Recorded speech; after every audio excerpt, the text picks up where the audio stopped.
triste destino de raza humillada te trajo a mis calles, reina destronada de un altivo imperio que no existe más. Las plumas que un día cual símbolo augusto ornaron tu frente, hoy vienes a darlas en venta oprobiosa a cambio de un pan.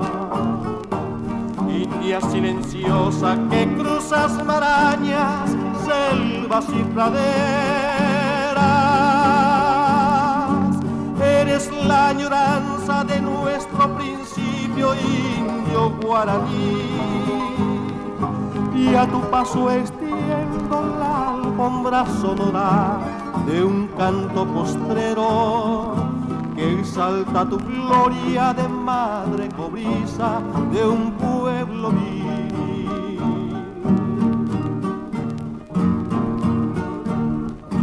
India de mi raza, yo no puedo verte triste y derrotada, sino como eras reina de la selva, diosa del amor, llevando en tu idioma rumores de arroyo y el canto del ave, llevando en tus ojos las noches de luna y el beso del sol. India silenciosa que cruzas marañas, selvas y praderas,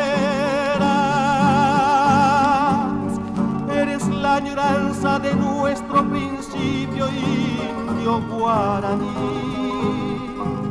y a tu paso extiendo la alfombra sonora de un canto postrero que exalta tu gloria de madre cobriza de un pueblo viril. India de mi raza, tú eres la joya de mi Paraguay.